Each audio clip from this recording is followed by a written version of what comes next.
નવસારી જિલ્લામાં સંત શિરોમણી શ્રી રવિદાસ મહારાજની 650મી જન્મજયંતિ નિમિત્તે કલશ રથનું આગમન થયું હતું। વીરવાડી હનુમાનજી મંદિર ધારાગીરી ખાતે માજી મંત્રી શ્રી આત્મારામભાઈ પરમારના અધ્યક્ષસ્થાને કાર્યક્રમ યોજાયો હતો। તેમાં સંયોજક શ્રી સુરેશભાઈ મકવાણા, જિલ્લા અધ્યક્ષ શ્રી પુરાભાઈ શાહ, મેયર શ્રી અશોકભાઈ ધોરાજીયા સહિત વિવિધ મંડળોના આગેવાનો, કાર્યકર્તાઓ અને સમાજના લોકો ઉપસ્થિત રહ્યા હતા। આ પ્રસંગે સંત રવિદાસ મહારાજજીની જીવન અને સમાજ માટેના યોગદાન યાદ કરી તેમના સમાનતા, ભાઈચારો અને સામાજિક એકતાને સંદેશ જન જન સુધી પહોંચાડવાનો સંકલ્પ કરવામાં આવ્યો હતો। નવસારી જિલ્લાના વિવિધ મંડળો અને વિસ્તારમાં કલશ રથનું પરિભ્રમણ કરવામાં આવશે તેમજ વિવિધ સ્થળોએ તેનું સ્વાગત કરવામાં આવશે। આ યાત્રા દ્વારા સંત રવિદાસ મહારાજના વિચારો અને આદર્શો અંગે જાગૃતિ ફેલાવી સમાજના એકતા, સમરસતા અને ભાઈચારાનો સંદેશ પહોંચાડવાનો પ્રયાસ કરવામાં આવશે।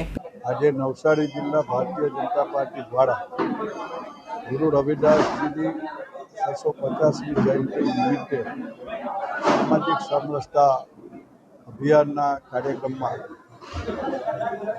આજે ધારાગીરી ખાતે આયોજન થયું। સંત શિરોમણી ગુરુ રવિદાસ 650 વર્ષ પહેલાં ગંગા કિનારે જન્મ લીધા પછી એમનું આખું જીવન સમગ્ર સમાજને સેવા માટે સમર્પિત કર્યું।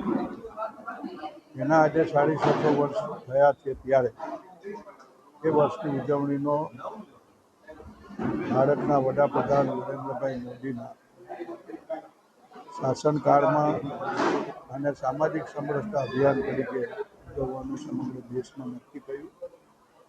એના પરિપાક રૂપે આજે નવસારી ખાતે પણ આ જિલ્લા કક્ષાનો કાર્યક્રમનું આયોજન થયું અને અહીંયાથી જિલ્લામાંથી દરેક તાલુકાના પ્રમુખોને આ કળશ આપવામાં આવશે અને એ નીચે જઈને દરેક ગામડાઓમાં પણ કળશ જાય એ પ્રમાણેનું આયોજન જિલ્લા પછી તાલુકાથી ગ્રામ્ય કક્ષા સુધી થશે।